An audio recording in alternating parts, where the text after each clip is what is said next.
I think we're ready to go ahead and get started. Thank you all again for joining us this morning, this afternoon, or evening, depending on where you're located. My name is Meredith Lehman. I'm the head of education at the Mildred Lane Kemper Art Museum here at Washington University in St. Louis.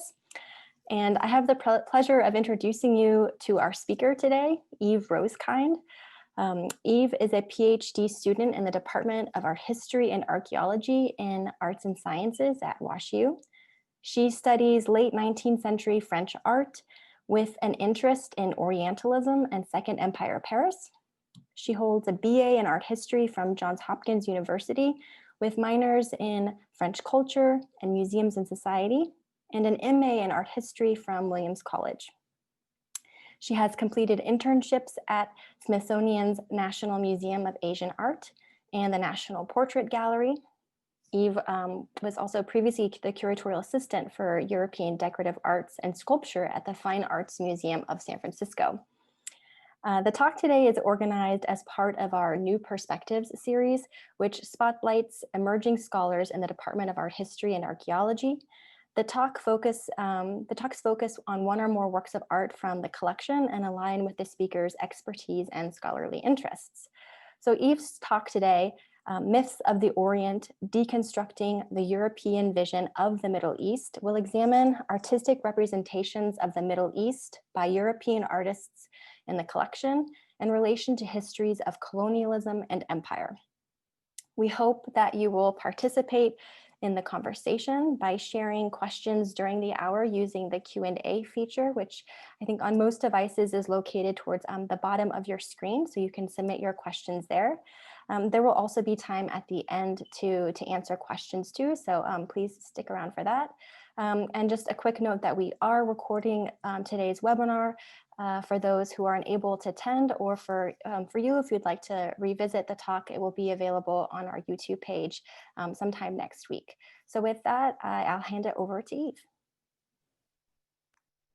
Meredith, thank you so much for the introduction and for this opportunity to speak today about Orientalist works in the Kemper's collection.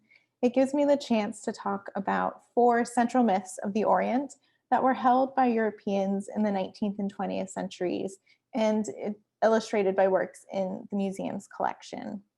As Meredith said, I'll be responding to questions throughout the talk. So after each myth, I'll pause for questions or any observations that you have, and you can use the Q&A feature to pose those questions or comments. When we talk about the Orient today, we're really talking about a 19th century conception of the Orient. And in the 19th century, the Orient was a Western construction. It was used as a tool of colonialism that grouped together a vast geographical area.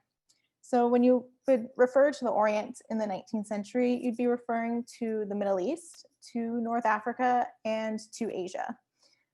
In his book, there we go, Orientalism, scholar Edward Said stated that Orientalism was, quote, a mode for defining the presumed cultural inferiority of the Islamic Orient, part of the vast mechanism of colonialism designed to justify and perpetuate European dominance.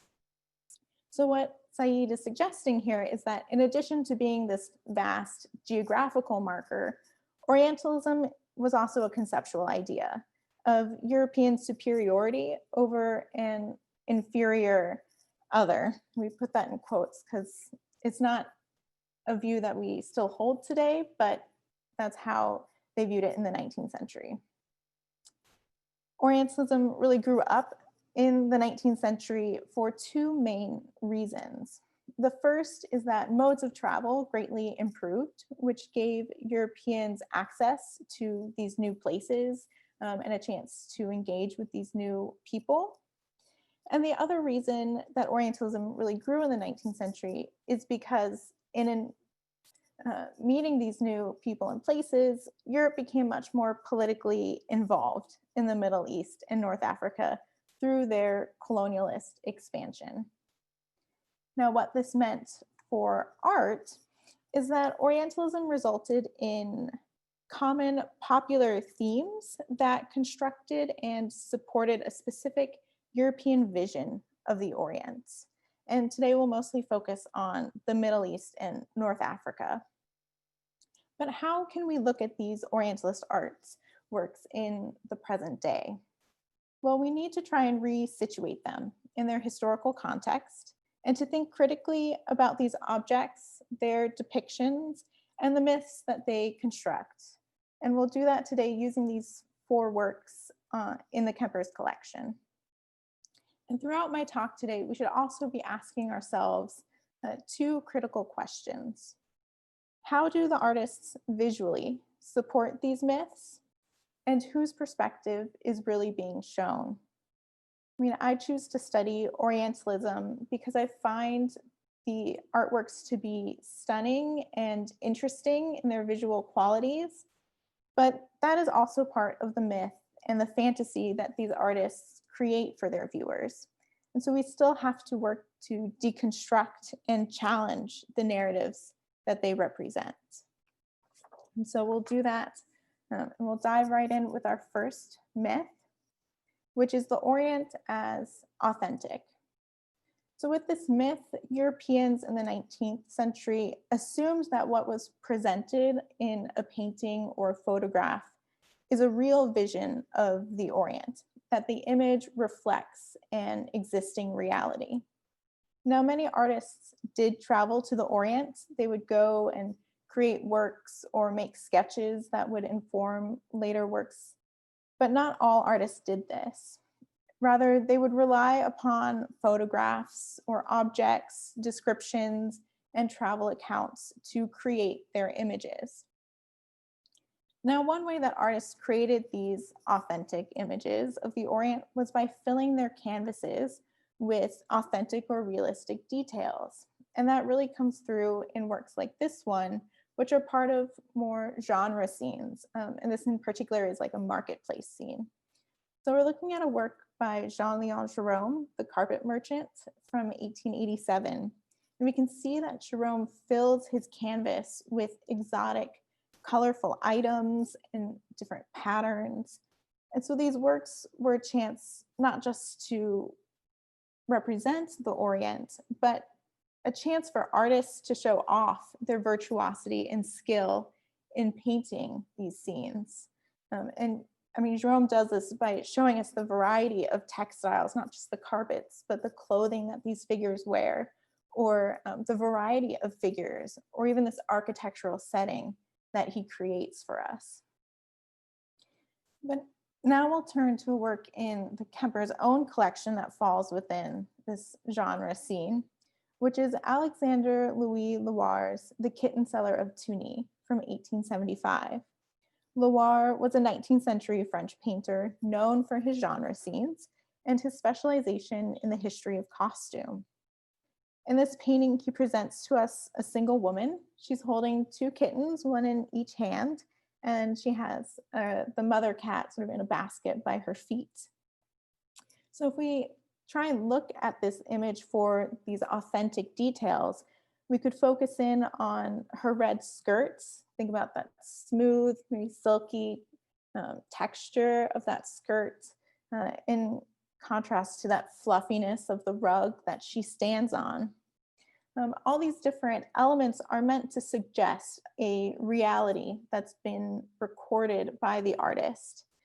He wants us to think that if we're walking down a street in Tunis, we could turn the corner and this exact scene would be right before our eyes. But of course, that's not exactly true, as this is a highly constructed image, and we'll look closely and try and deconstruct some of the different elements together. So first, let's think about where she's set. In my mind, it looks much more like a studio set than what we might think of when we think about the Middle East or North Africa. I mean, look at this sort of faux marbled wall and column that, again, are not exactly our first thought when we think about Tunis. Or even this fur rug that she stands on is probably some kind of studio prop that Loire has purchased to add to the exotic aspect of this scene. We can even look at the model herself. She looks much more like your typical European academic model than a figure that you would associate with North Africa or the Middle East. So we need to look at these different elements and the painting as a whole as a fiction. All these different aspects are meant to build to the studio creation rather than any kind of authentic image of the Orient. Because the default for works like Loire's is a European gaze. And the point that Loire is trying to suggest here is more about supporting a reality of the Orient as a place of beautiful, sensual, and sexually available women. So, for example, the French slang for kitten, chat, refers to the female genitalia. We could also look again at this red skirt. The color draws our attention to the lower part of her body. Even this blue tie that she has around her waist hangs down, drawing our eye again to her legs. But then it has this yellow golden sash wrapped around her, which suggests that this is a space that's not available to us, but rather perhaps something we'd have to pay for. And Loire even includes this, I think, slightly menacing cat right in the basket as a way of saying that here, this cat is guarding her kittens, not just the two that this woman is holding, but I'd say the woman herself. So we can't take this image as authentic, but rather we need to see this work and the others that we'll look at today as constructed fictions that validate preconceived notions of the Orient for a specific European audience. So I'm going to pause here and see if we have any questions about myth one or any other ideas of the Orient as authentic. I'm just going to pull up the Q&A. We've got some great questions about how we see the advent of photography affecting these paintings, and we'll certainly get to that. Actually, in our next myth, we'll be talking about photograph, but photography certainly does help construct this vision of the Orient, and it's also part of sort of a mass production of these images made available to Europeans.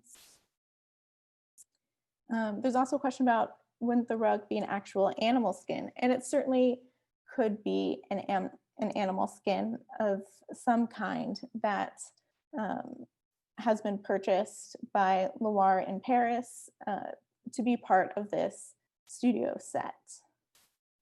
And so I know we have some more questions, but I'm going to keep moving on, and there'll be time for questions after each myth and at the end as well.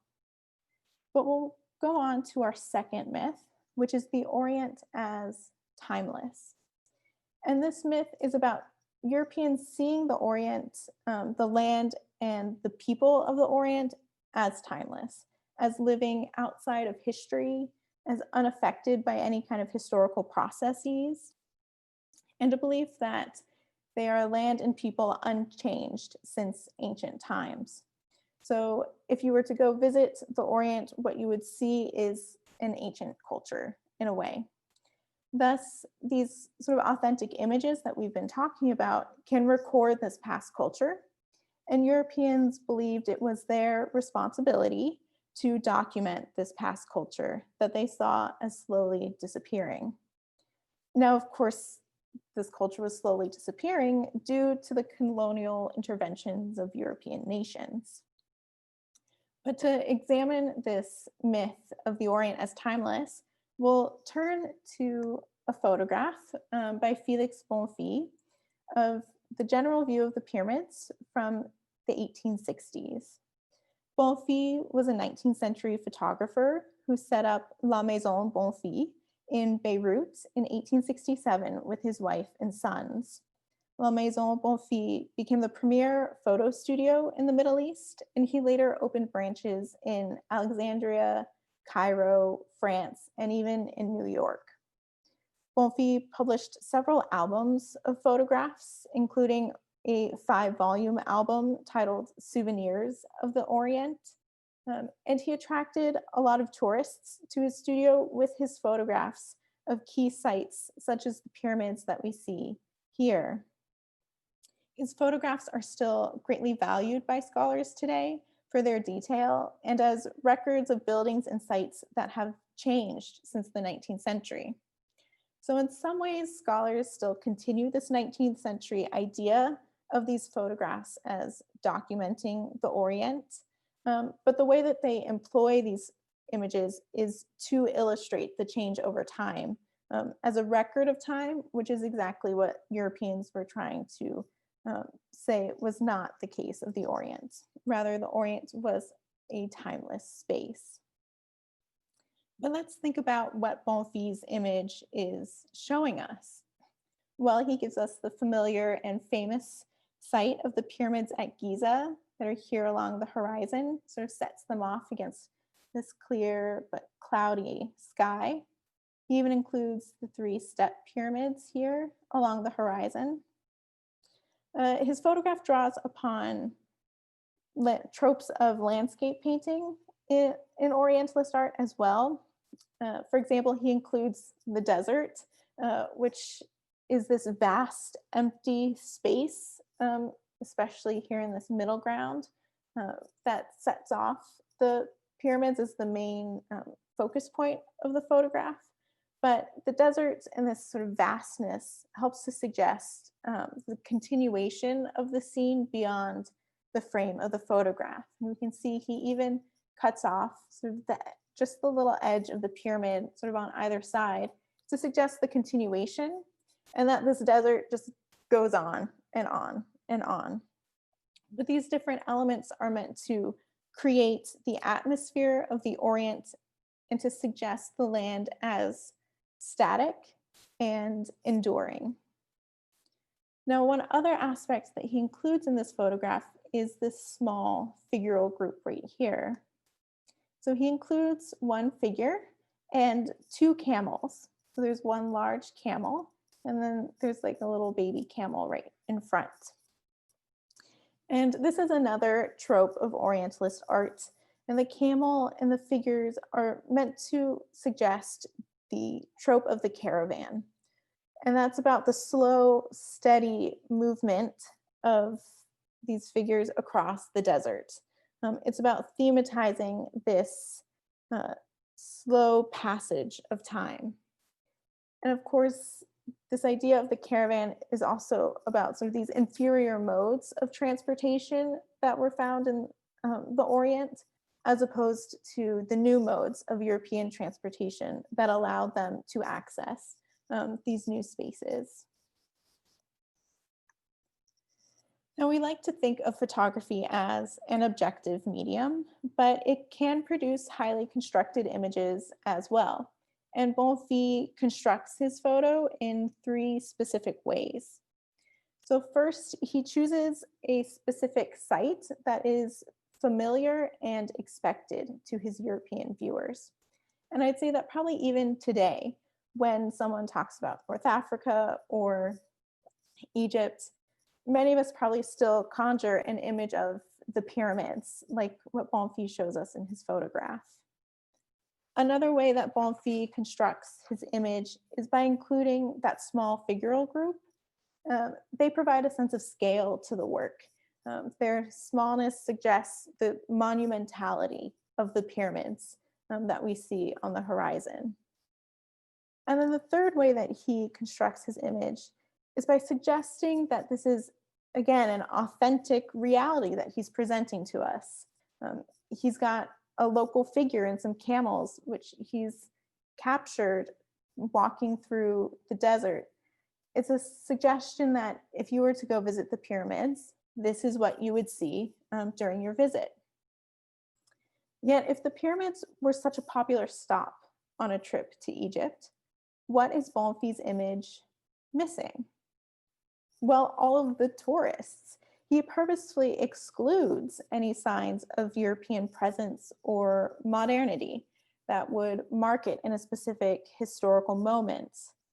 But by excluding them, Bonfils is able to emphasize the timeless quality of the Orient. Art historian Linda Nochlin, in her essay, The Imaginary Orient, stated that one of the defining features of Orientalist painting, or in our case, photography, is its dependence for its very existence on a presence that is always in absence, the Western colonial or touristic presence. So what Nochlin is saying is that an image like this one requires a European presence. In this case, that would be Bonfils and the modern technology of the camera to produce this photograph for a fellow European traveler. So if we ask ourselves again, whose view is really being shown here, this is a carefully crafted image from the perspective of a French photographer to capture the timeless character of the Orient for a European audience. And I'll pause here again and we'll take a look and see if there are any questions about the second myth of the Orient as timeless.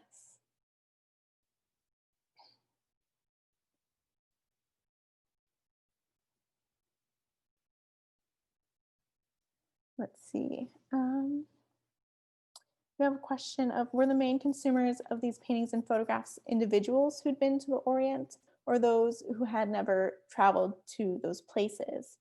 That's a good question, and I'd say it's probably a combination of both.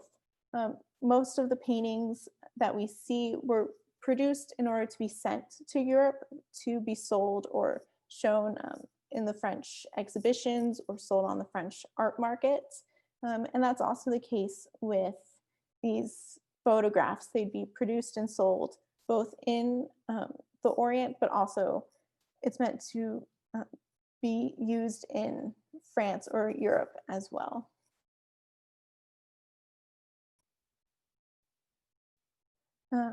There's a great question about, wouldn't Europeans prefer images without tourists? And I think this also gets to the point that even today, when we go to touristic sites, you always try and get a picture without other people in it so you can capture the thing that you're trying to look at. And that is one of the reasons why works like this was so popular, is because it gave you the image that you really wanted to see and that you really wanted to sort of record of the actual site itself. Thank you for those questions, and I know there are many more, but we'll keep moving to our next myth, which is the Orient as violent. This myth is often seen in two main ways. The first is that of the noble warrior, and the second one, which is the one we'll mainly be talking about today, is the Orient as full of wild and disorderly people who are prone to violence.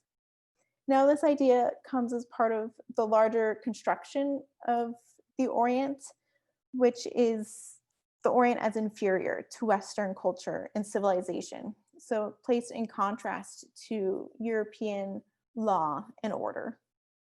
One important thing to note about this myth is that the violence we'll see is always shown between Middle Eastern or North African people and not against Europeans. If we were to see a painting, for example, showing a Frenchman fighting North African men, that would constitute battle painting and wouldn't necessarily fall under this term of Orientalism. But to think about this myth, we'll look at a work by German painter Adolf Schreyer, his Arab warriors from the 1870s. Now, Schreyer did travel to Ottoman Syria, Egypt, and Algeria in the 1850s and 60s. He wished to, quote, capture the realistic situations and absorb the colors of the sun-rich country and to live among the Bedouins, end quote. He was famous in Germany and France for his paintings of horses, which is on clear display in this work. And he composed a whole range of variations on this horse and rider theme, particularly in this Orientalist style.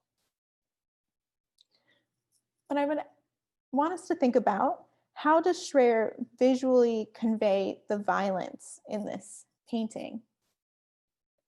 Well, in some ways, it's a bit of a trick question because there's no outright violence being shown in this work. Rather, Schreyer gives us just a small moment and leaves it up to the viewer to imagine the rest. So we could think of this as some dramatic buildup. These are Arab warriors riding off to some battle. Or we could think of it as the aftermath. They've just finished a battle and are riding home. But the point is that he leaves it to be slightly ambiguous, but there's still this subtle hint of violence suggested in the painting itself. And much of this comes through the sort of energy and action that he conveys in his work. And he does that in a few different ways. The first is that he emphasizes the movement of his horses and riders with the horizontal format of the canvas. And he also does it through this diagonal movement of his warriors across the canvas. He also suggests it through his painting style. So if we look at this detail of the sky, for example, we have these swirling strokes of clouds and so this dust of the desert that has been kicked up by the horses as they are galloping through. Or we can see it in the loose brushwork of the figures as he represents them in motion. We can imagine that the wind is blowing back some of their clothing, and that comes through with this loose brushwork. Another way is through the straining horses themselves. They could be seen as barely under control, maybe a bit wild, but their own physical action conveys a sense of chaos and energy to the scene. We can see that in the position of their hooves or even in the angles of their necks. We have some horses with their heads down, some pulling their heads back, but this is a sense of some disorder between these figures. This is not like a regimented French cavalry that a European might also have in mind. But the other thing that Schreyer gives us in this work is a sense of spectacle. We, as the viewer, are in no danger from these men. They are going to ride right past our viewing position. And so that allows us to take our time and examine this work. We can look at the clothing, at the weaponry, at the flags, and at the horses of these men. So Schreyer is combining these authentic details within this larger fictional moment that he's created for us. And this combination works to exaggerate the moment that he shows us, as well as to give us a moment that is expected to his European viewers. And I think that's part of what made these works so popular to such a wide audience. Another reason that they were popular is that violence was part of the appeal of the Orient. It was a dangerous place. It was a place free from the confines of bourgeois European society. And it was a place where a European male viewer could project their fantasy as a man of nature and power into this exotic space. So Schreyer uses the geographical distance of the Orient from Europe, as well as this lens of exoticism, to create this space that allows for this fantasy projection of European viewers. A final reason that I think these works were so popular is that they helped to support the European civilizing mission. And that mission was that the Europeans believed it was their responsibility to bring their European civilization and law and order to the Orient and its people. So by showing works like this one, it helped to legitimize Europe's colonial project, because what Schreyer is showing us is a land of wild and disorderly people that thus need European governance to impose law and order. But these ideas that I've suggested are also somewhat in conflict. So we have two different views here. The first is that this is a document. What he's presenting is an authentic reality, and we saw that with the Bonfils photograph as well. But at the same time, this image is meant to suggest the need for European intervention, that Europe needs to sort of culturally subjugate these people. And this would be a benevolent act on behalf of Europe to help a culture that they perceive to be as inferior. So we have these conflicting views within this work and in many Orientalist works. And so we need to recognize these images as layered images. They work towards multiple European aims and to support multiple myths of the Orient for their European viewers. So I'll pause here again and see if we have any questions about the Schreyer paintings. We have this great comment, or a couple actually, about how you can see these as parallels to how Native Americans were depicted. And I do think that there is a connection, and probably it's one of the reasons why Schreyer was so popular in the United States as well as Europe, is that viewers did see this parallel between representations of the Orient and North Africans or Middle Eastern people and the typical depictions of like the American West and Native Americans, and sort of that depiction of, you know, America journeying forth to the West as well. There's definitely a parallel there.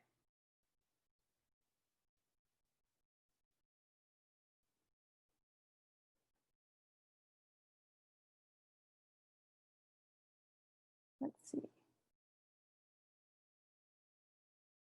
We have one question about the clothing, or it's a comment about why one person has a fez, but the other writers have a headdress characteristic of the Bedouin or the Near East. And this is a great question because it addresses how these works are full of sort of authentic details. And I know that it looks like he has a fez, but I don't think it is a fez. I think the style of the painting sort of distorts the view a little bit. And I think it's more like maybe more like a head cap than actual fez. But the other clothing that they wear with these white headdresses and their cloaks as well are very typical of Bedouin costume, and would have often been incorporated into works like this to signal to the European viewer the exotic and Oriental location of works like this. But that is a good question because it draws us to the authentic details that are included in this work.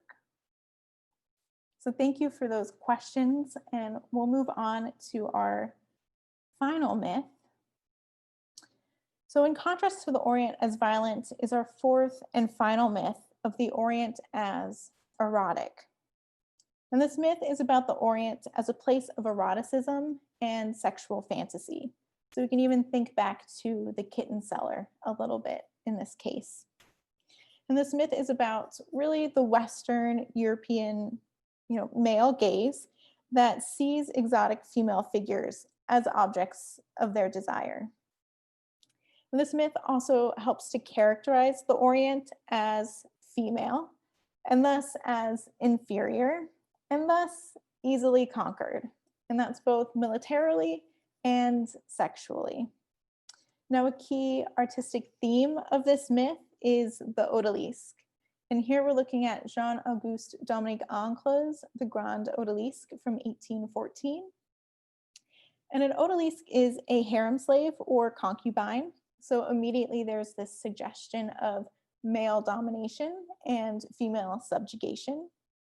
And Ancle places his odalisque within this exotic setting. He gives us, this rich textile here in the back. She's holding this peacock feather fan. There's this pipe by her foot. And he even gives her this sort of headdress or headscarf of some kind. And so he's included her amongst all these other objects as just another object on display for the viewer. And while she is not exactly anatomically correct, That's part of this fantastical vision of the Orient that he's presenting to the really male European viewer. Now, if we fast forward 110 years, we'll see a new conception of the odalisque theme in a work in the Kemper's own collection, which is Henri Matisse's Seated Odalisque with a Tulle Skirt from 1924. Now, Matisse traveled to Algeria in 1906 and to Morocco in 1912 to 1913. And he created a whole series of odalisque works in Nice, France, over a period of about 8 years in the 1920s. And this series included paintings, sculptures, as well as works on paper like this one. And we can see that he's posed his odalisque somewhat in contrast to the angle that we just saw. Here we're given a frontal pose. In fact, the way that she has her arms placed over her head makes the body much more available to the viewer to look at.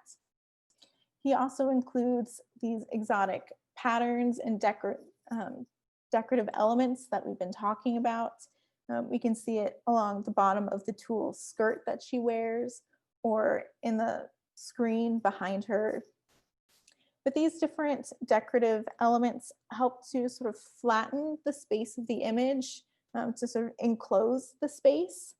And that creates this intimate encounter between the viewer and the odalisque. Now, if we're going to deconstruct this scene, sort of like we've done with many of the others, we need to realize that very few men would have ever seen an actual harem. It was a space not open to Western men. And so it becomes the space of mystery, and again, of this unknown appeal of the Orient to the European viewer.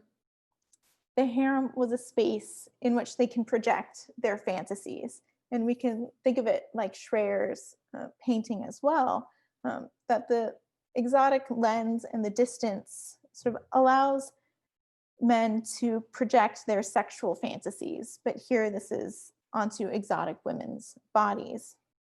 And that lens and distance also allows these European men to take pleasure in looking at this image without taking any responsibility for their fantasies or their thoughts. Another important thing to note that I mentioned is that this is a studio creation. We know that Matisse created this work in France. He had an Oriental alcove inspired space in his studio, and some of the objects may have come from his time in Morocco. And that little alcove is where many of these images were staged. And so we can think of, this tulle skirts, or perhaps the sofa or chair that she's sitting on, and the screen behind her as studio props, similar to Loire's Kitten Cellar. And so we see this theme of the odalisque becoming part of an art historical tradition that we can trace all the way from Ancre in 1814 here to Henri Matisse in 1924. But I would ask you to consider the following questions. Does the 20th century example of Matisse at all alter the meaning of the odalisque theme? Does it continue to support the myth of the Orient as erotic, or does it deconstruct this myth by showing us its construction? And we'll give some consideration to these questions in my final example.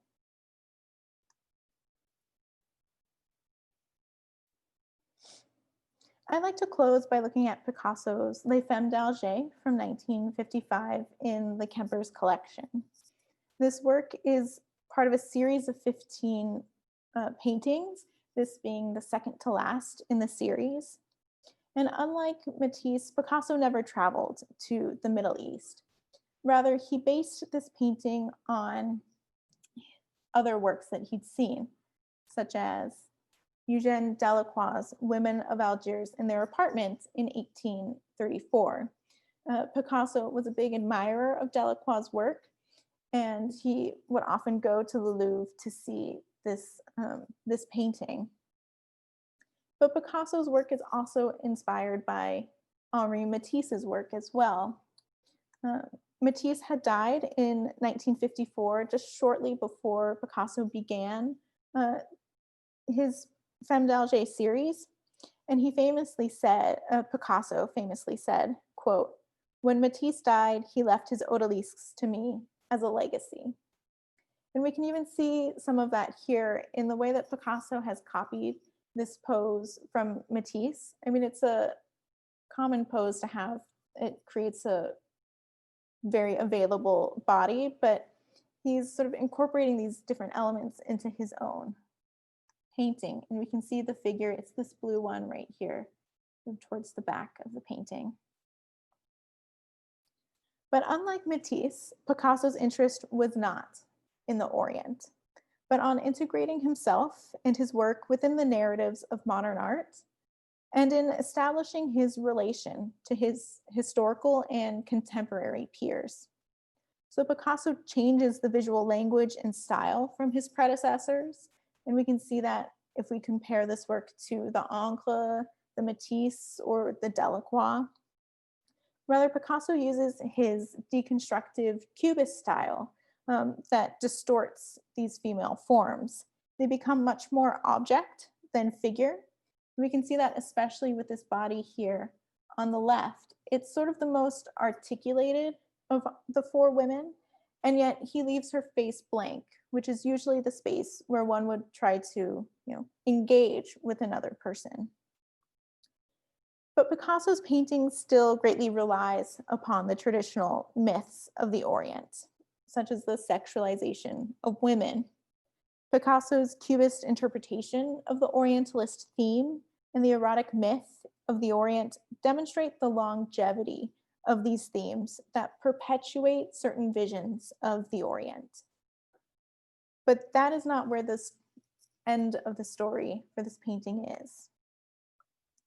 Contemporary viewers are starting to challenge these visions and myths using this painting. Amanda Beresford, who's a recent doctoral graduate from our own WashU art history department, wrote an article about this painting discussing a group of Algerian feminist writers in the 1960s who reappropriated this work. They recast the work as a voice in support of Algerian women's struggles to liberate from colonialism and Orientalism. So they see a parallel in Picasso's sort of liberation of this space with his cubist style, of sort of the way he breaks down these bodies and takes them from this Western gaze. And so these women retake the visuals from the long line of male artists to their own purpose. But there is still more work to be done. And I hope this talk has underscored the need to continue to think critically about these Orientalist images and the myths they visualize. A seemingly simple photograph of the pyramids, or a woman holding kittens, or a painting by Picasso holds great meaning and history in its depiction. Museums like the Kemper can be spaces that resituate and challenge these images, but scholars and other interested groups, like the Algerian feminist writers, can also work to reclaim these images. In doing so, they continue to deconstruct the power behind the European myths of the Orient. So thank you very much, and I look forward to your questions.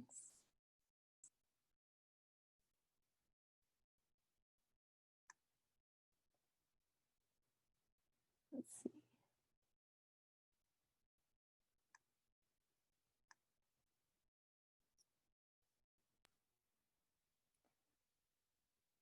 Okay.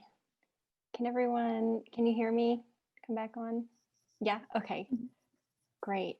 Eve, thank you so much for that wonderful, insightful talk. I really appreciate how you're calling for a critical approach to engaging with these works of art, both kind of understanding them and the context in which they were made, but also our relationship to them as 21st century viewers. And I'm really struck kind of where you left this talk and asking us to really consider both the role of these images in sort of perpetuating and participating in this colonialist discourse, but also the importance of showing examples of resistance and challenge to these sorts of narratives. I think we have a lot of questions in our chat or in our Q&A.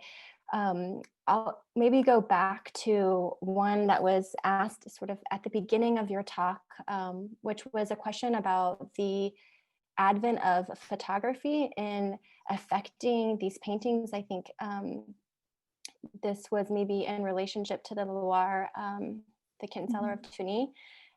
So the question is, how do you see the advent of photography affecting these paintings and trying to construct genre scenes and preparing these paintings for the European gaze, maybe as a sort of source material? So how does photography impact that? And maybe I would also add to that, if you could speak to sort of the role of photography in participating in this theme or this myth of authenticity, given its sort of one-to-one, I suppose, a one-to-one relationship with reality. Yeah, I really think photography, I mean, in the 19th century, there's a lot of questions around photography when it first comes up, but it's seen really as this documentation, again, as you said, this sort of one-to-one to reality. So I think the use of photography in sort of photographing the Orient really does help to support this idea of these myths, that what these photographs are showing are true, even though, as I've said, Bonfils sort of structures his images as well to create certain views. And I think photography probably worked well with genre painting and things like that too. And they probably worked together, because genre painting, photographs were one thing that artists could turn to recreate specific exotic items, or maybe some exotic settings within their work. And so photography, again, as a thought of being documentary, supported the creation of these sort of genre and other Orientalist works as well. Thank you. We also had some questions about, there were a couple of questions related to the role of religion in the sort of colonialist discourse around a civilizing mission, the spread of Christianity, and whether in particular one of the myths that you looked at, the myth of violence, whether that maybe stems from the crusade as an even earlier form of colonialism. So what is the sort of role of religion and the ways that religion is used to sort of legitimize this form of colonial discourse? That's a good question. And I'll be honest that I haven't thought very much about the role of religion, but I'm sure it did play some role. Again, even if we think back to the quote by Said, it's about this European superiority over an inferior Islamic other. So religion does play a role in this suggestion of difference between the two. And there, I'm sure Christianity, in the sense of, like Christian missions, was part of how Europe came into contact and engaged with the people of the Orient, and was probably seen as part of that civilizing mission as well. It wasn't probably just about pure political governance, but a sense of trying to elevate these people to be more, European and civilized, which could also be linked to religion. And sort of on that vein, and maybe going from like the sort of looking before the 19th century, the influence of religious doctrine or the Crusades on these sort of constructions. I think there was a question that I'm trying to find now about looking, so here it is, from Charles Jacobson. They ask, has Orientalism fostered a continuing and general childlike view of people outside of Western culture, such as in our foreign policy that has led to our past, present, and future debacles? So, and thinking about the sort of relationship to these past narratives to our sort of contemporary understanding, and even the impact that maybe that it's had on foreign policy as well. Yeah, I do think that some of these ideas that started, you know, in even before the 19th century and really grew during this 19th century period still continue to affect the ways that we view and think about these parts of the world. And that's part of the reason why we need to really think about how we look at these images, because we can't just accept them and allow them to continue that idea for us.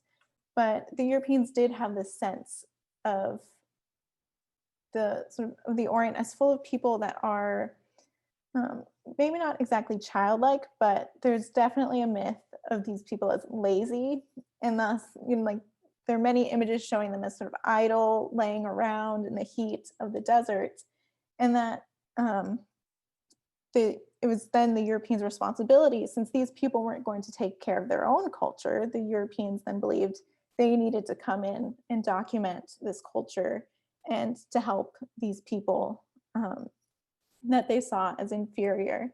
And I think some of those ideas are still continued today with the way that we approach our thinking and interaction with some of these places.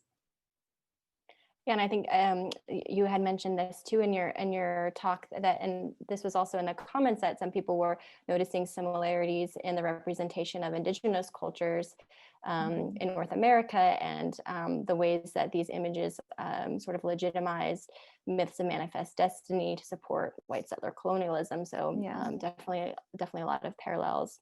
Mm-hmm. Another question that we have from May Galindo is, first, they're thanking you for your talk, and they also were wondering if you could talk a little bit about the rise of global tourism within the context of the rise of Orientalist art in the 19th century. They're wondering if there is a way to think about Orientalist painting in conversation with previous paintings of the Grand Tour. That's a great question, Meg. Thank you. One aspect of this talk that I didn't really get to include is that there's actually a lot of travel photography within the Kemper's collection, and the Bonfils is just one example of that. And so this idea of sort of global tourism was really growing, especially again as modes of travel improved and they could travel to all these new places, that the sense of tourism, and again, Bonfils is creating these images. There's a whole market for touristic images, and it's not just photographs, but paintings and works as well. I don't know about its relation to the Grand Tour. I think the Grand Tour was, I think, a lot more about studying like the history of art and learning, like the classical styles, which is not really the case with Orientalist art. It's not about necessarily learning any kind of art, but exploring and encountering sort of this new place and people that they could record and bring back to Europe to show in public exhibitions and the market. But it would be interesting to think about if there are ways that Orientalist artworks became sort of part of this type Grand Tour, and if artists had to do their own Grand Tour of the Orient as well. That would be something really interesting to find out. Absolutely. I think we've got some more time for further questions. There's a question from Allison, and excuse me if I mispronounced your name, Allison Perelman, who is appreciative of the wonderful insights and the objects that you've given us on the Kemper's collection, and says that you make a great point about the gendering and eroticism of 19th century Orientalist work. And they're curious, who were the patrons of Orientalism? Were there any women collectors at the time buying these works? That's a great question. And I'll start by saying that many of the works that I've shown today are a bequest from Charles Parsons. So they come from a male collector's perspective. And he collected a lot of different things, including Japanese art. But I'd say the main collectors of these works were probably European men, especially the works of odalisques, though some of them, like the Ancla, were collected by the state and seen as part of sort of the state academic art. I don't know about any women collectors. I can say that there were a few women artists who traveled to the Orient and created some of these scenes. And they did even create some of these like harem type scenes, but from a very different perspective of that as a woman being part of this sort of mysterious place for men. And so I don't know about women artists, collectors, but perhaps if there were any, they might have been more interested in works by women artists. But most that I know of are male collectors of this work. Which kind of goes back to what you mentioned in the beginning about the sort of European gaze of thinking about this as a white male European gaze in particular. Yeah. There's another question that came in about kind of going back to this, your myth of the authentic, which was your first myth. Someone has asked if you could talk a little bit more about the use of color and how that plays into constructing the myth of the Orient. Was the use of color a key visual element in quote unquote selling the myth to European viewers? Yeah, I think color was a big key to paintings of the Orient. And you can think of like the jewel like tones of the Jerome painting that we saw, or even in the quote about Schreyer, he went to this sun-rich country and went to sort of absorb all the colors of this sun-rich country. But there are two different currents of color in Orientalist painting. There are those that lie like in the Jerome and other works that are much more coloristic and are meant to show like the vibrancy of these exotic items. And then there are those that are more like scenes of the desert that sort of are slightly drained of color to suggest sort of the heat and sort of the sort of oppressive heat atmosphere of the desert and the bright light of the sun on some of the like off the sand and the sandy colored like architecture. But in both cases, the use of color, whether it be full of color or a slight washout of color, is meant to support these different myths of the Orient and understandings of the Orient to Europeans. Thank you. Mm-hmm. There's also another question regarding Japonisme. In what ways might you compare or connect these myths of the Orient and Orientalism to Japonisme in the 19th century? Yeah, Japonisme, so the Orient did include like parts of Asia as well, but Japonisme, I think, sort of became its own current because there were Japonisme is about European artists taking elements of Japanese art and sort of incorporating it into their own work.